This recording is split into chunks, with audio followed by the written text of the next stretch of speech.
An Extravaganza by Edgar Allan Poe. It was a chilly November afternoon. I had just consummated an unusually hearty dinner, of which the dyspeptic truff formed not the least important item, and was sitting alone in the dining-room with my feet upon the fender, and at my elbow a small table which I had rolled up to the fire, and upon which were some apologies for dessert with some miscellaneous bottles of wine, spirit, and liqueur in the morning. I had been reading Glover's Leonidas Wilkie's, Epigoniad Lamartine's Pilgrimage Barlow's, Columbiad Tuckerman's Sicily, and Griswold's Curiosities. I am willing to confess, therefore, that I now felt a little stupid. I made effort to arouse myself by aid of frequent Lafitte, and all failing, I betook myself to a stray newspaper in despair. Having carefully perused the column of houses to let, and the column of dogs lost, and then the 2 columns of wives and apprentices runaway, I attacked with great resolution the editorial matter, and reading it from beginning to end without understanding a syllable, conceived the possibility of its being Chinese, and so reread it from the end to the beginning, but with no more satisfactory result. I was about throwing away in disgust this folio of 4 pages happy work, which not even critics criticize, when I felt my attention somewhat aroused by the paragraph which follows. The avenues to death are numerous and strange. A London paper mentions the decease of a person from a singular cause. He was playing at puff the dart, which is played with a long needle, inserted in some worsted and blown at a target through a tin tube. He placed the needle at the wrong end of the tube, and drawing his breath strongly to puff the dart forward with force, drew the needle into his throat. It entered the lungs, and in a few days killed him. Upon seeing this, I fell into a great rage without exactly knowing why. This thing, I exclaimed, is a contemptible falsehood, a poor hoax, lees of the invention of some pitiable Penniolinaroff, some wretched concoctor of accidents in Cockaigne. These fellows, knowing the extravagant gullibility of the age, set their wits to work in the imagination of improbable possibilities of odd accidents, as they term them, but to a reflecting intellect like mine I added in parenthesis, putting my forefinger unconsciously to the side of my nose, to a contemplative understanding, such as I myself possess. It seems evident at once that the marvellous increase of late in these odd accidents is by far the oddest accident of all. For my own part, I intend to believe nothing henceforward that has anything of the singular about it. Main got den vat of all you bees for dat, replied one of the most remarkable voices I ever heard. At first I took it for a rumbling in my ear, such as a man sometimes experiences when getting very drunk, but upon second thought I considered the sound as more nearly resembling that which proceeds from an empty barrel beaten with a big stick, and in fact this I should have concluded it to be, but for the articulation of the syllables and words. I am by no means naturally nervous, and the very few glasses of Lafitte which I had sipped served to embolden me no little, so that I felt nothing of trepidation, but merely uplifted my eyes with a leisurely movement, and looked carefully around the room for the intruder. I could not, however, perceive anyone at all. Humph, resumed the voice as I continued my survey, you muse be so dronk as de pig den, for not see me as I zit here at your side. Hereupon I bethought me of looking immediately before my nose, and there, sure enough, confronting me at the table, sat a personage nondescript, although not altogether indescribable. His body was a winepipe or a rumpuncheon, or something of that character, and had a truly Falstaffian air. In its nether extremity were inserted 2 kegs, which seemed to answer all the purposes of legs for arms. There dangled from the upper portion of the carcass 2 tolerably long bottles, with the necks outward for hands. All the head that I saw the monster possessed of was one of those Hessian canteens, which resemble a large snuff-box with a hole in the middle of the Roman 549. This canteen, with a funnel on its top, like a cavalier cap slouched over the eyes, was set on edge upon the puncheon with the hole toward myself, and through this hole, which seemed puckered up like the mouth of a very precise old maid, the creature was emitting certain rumbling and grumbling noises, which he evidently intended for intelligible talk. I say, said he, you mos p dronk as de pig vor zit dare, and not ze me zit air, and I say do you mos p pigger vool, as de goose vor to de spellief, vat is print in de print is de truth dat, it Isbury vord arbit. Who are you, pray, said I with much dignity, although somewhat puzzled. How did you get here, and what is it you are talking about? As vor ow I calm de air, replied the figure, dat is none of your peatsness, and as vor vat I be talking about, I be talk about vat I tink proper, and as vor who I be vi dat, is de very ting I calm de here for to let you see for yourself. You are a drunken vagabond, said I, and I shall ring the bell and order my footman to kick you into the street. He said the fellow, who dat you can't do. Can't do, said I, what do you mean I can't do what? Ring de bell, he replied, attempting a grin with his little villainous mouth. Upon this I made an effort to get up in order to put my threat into execution, but the ruffian just reached across the table very deliberately, and hitting me a tap on the forehead with the neck of one of the long bottles knocked me back into the armchair from which I had half arisen. I was utterly astounded, and for a moment was quite at a loss what to do. In the meantime, he continued his talk. You z, said he, it is t best for zit still, and now you shall know who I p. Look at me z, I am t angel of t odd. And odd enough too, I ventured to reply, but I was always under the impression that an angel had wings. T wing, he cried, highly incensed, vat I p do mit t wing main got. Do you take me for a chicken? No, I replied, much alarmed. You are no chicken, certainly not. Well den, sit still and behave yourself, or I'll rap you again. Mid me vist, it is t chicken ob t wing und t owl ob t wing und t imp ob t wing und t headful ob t wing t angel ob not t wing, and I am t angel of t odd. And your business with me at present, Isis? My peatsness, ejaculated the thing, vivat a low-bred buppy you mos pivor, to ask a gentleman and an angel about his peatsiness. This language was rather more than I could bear even from an angel, so plucking up courage, I seized a salt cellar which lay within reach, and hurled it at the head of the intruder. Either he dodged, however, or my aim was inaccurate, for all I accomplished was the demolition of the crystal which protected the dial of the clock upon the mantelpiece. As for the angel, he evinced his sense of my assault by giving me 2 or 3 hard consecutive raps upon the forehead. As before, these reduced me at once to submission, and I am almost ashamed to confess that either through pain or vexation there came a few tears into my eyes.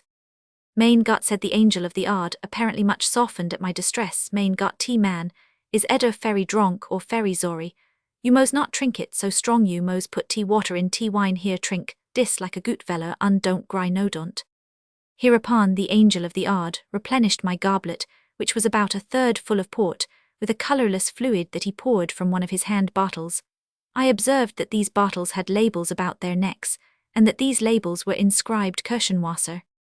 The considerate kindness of the angel mollified me in no little measure, and aided by the water with which he diluted my port more than once, I at length regained sufficient temper to listen to his very extraordinary discourse. I cannot pretend to recount all that he told me, but I gleaned from what he said that he was the genius who presided over the contretemps of mankind, and whose business it was to bring about the odd accidents which are continually astonishing the skeptic. Once or twice, upon my venturing to express my total incredulity in respect to his pretensions, he grew very angry indeed, so that at length I considered it the wiser policy to say nothing at all, and let him have his own way. He talked on therefore at great length, while I merely leaned back in my chair with my eyes shut, and amused myself with munching raisins, and filliping the stems about the room.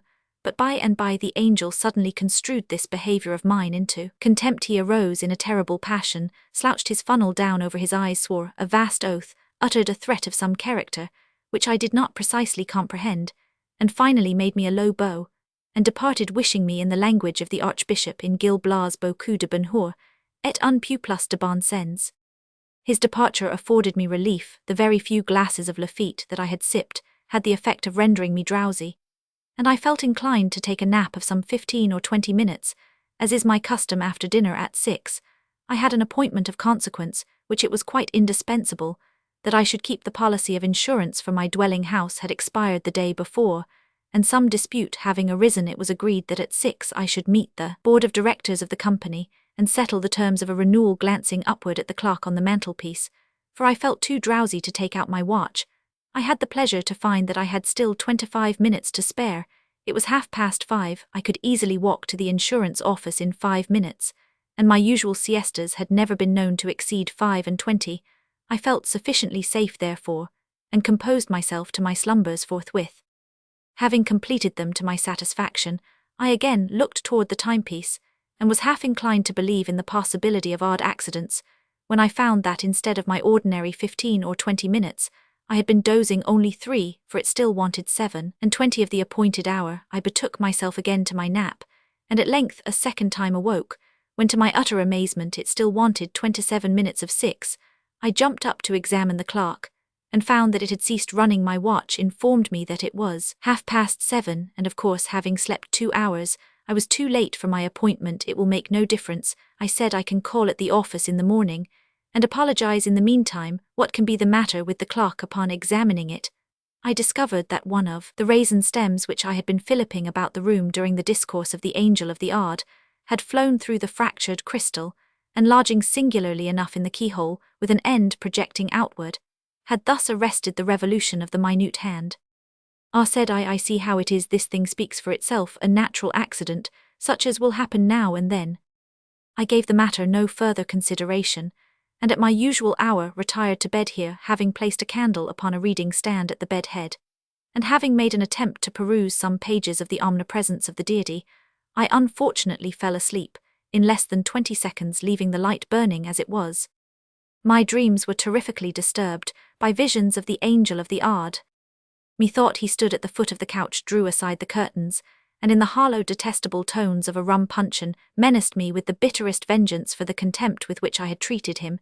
He concluded a long harangue by taking off his funnel cap, inserting the tube into my gullet, and thus deluging me with an ocean of Kirschenwasser, which he poured in a continuous flood from one of the long-necked bottles that stood him instead of an arm. My agony was at length insufferable, and I awoke just in time to perceive that a rat had ran off with the lighted candle from the stand, but not in season to prevent his making his escape with it through the hole.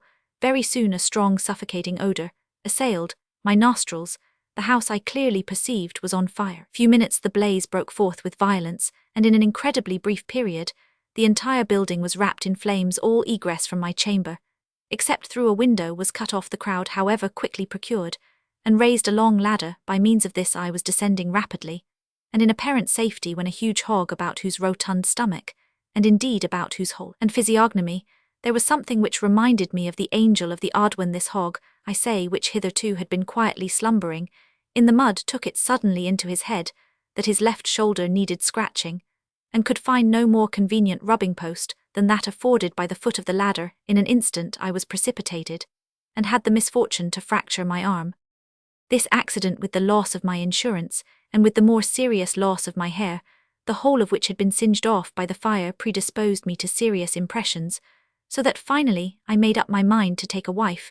There was a rich widow disconsolate for the loss of her 7th husband, and to her wounded spirit I offered the balm of my vows.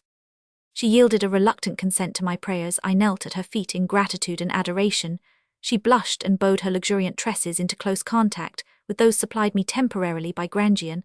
I know not how the entanglement took place, but so it was. I arose with a shining pate wigless, she in disdain, and wrath half buried in alien hair. Thus ended my hopes of the widow, by an accident which could not have been anticipated, to be sure, but which the natural sequence of events had brought about. Without despairing, however, I undertook the siege of a less implacable heart.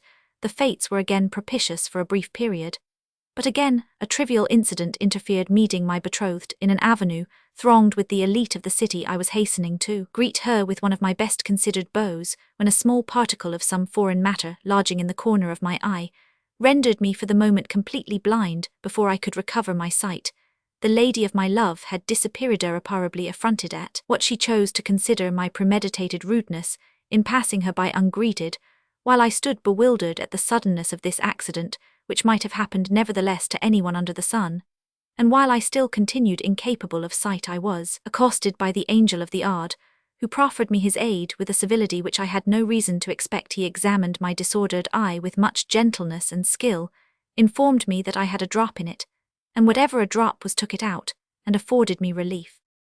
I now considered it high time to die, since fortune had so determined to persecute me, and accordingly made my way to the nearest river, here divesting myself of my clothes, for there is no reason why we cannot die as we were born. I threw myself headlong into the current, the sole witness of my fate being a solitary crow that had been seduced into the eating of brandy-saturated corn, and so had staggered away from his fellows. No sooner had I entered the water than this bird took it into its head to fly away with the most indispensable portion of my apparel. Postponing therefore for the present my suicidal design, I just slipped my nether extremities into the sleeves of my coat, and betook myself to a pursuit of the felon with all the nimbleness which the case required, and its circumstances would admit. But my evil destiny attended me still, as I ran at full speed with my nose up, the atmosphere and intent only upon the purloiner of my property, I suddenly perceived that my feet rested no longer upon terra firma. The fact is I had thrown myself over a precipice, and should inevitably have been dashed to pieces, but for my good fortune in grasping the end of a long guide rope, which depended from a passing balloon. As soon as I sufficiently recovered my senses to comprehend the terrific predicament in which I stood, or rather, hung, I exerted all the power of my lungs to make that predicament known to the ronot overhead. But for a long time I exerted myself in vain. Either the fool could not or the villain would not perceive me. Meantime the machine rapidly soared, while my strength even more rapidly failed. I was soon upon the point of resigning myself to my fate, and, dropping quietly into the sea when my spirits were suddenly revived, by hearing a hollow voice from above which seemed to be lazily humming an opera air, looking up, I perceived the angel of the odd. He was leaning with his arms folded over the rim of the car, and with a pipe in his mouth at which he puffed leisurely, seemed to be upon excellent terms with himself and the universe. I was too much exhausted to speak, so I merely regarded him with an imploring air. For several minutes, although he looked me full in the face, he said nothing. At length, removing carefully his meerschaum from the right to the left corner of his mouth, he condescended to speak. "Who be you?" he asked, "and what dare tufel you do dare?" To this piece of impudence, cruelty, and affectation, I could reply only by ejaculating the monosyllable "help." "Help," echoed the ruffianot. Roman 1 dare is t, partel help yourself und p tammed.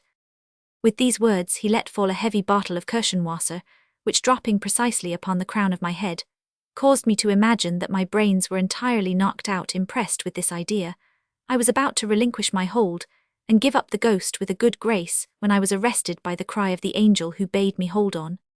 "Hold on," he said, "don't p and t eridont. Will you p take de oder pottle, or ave you p got sober yet and come to your senses?"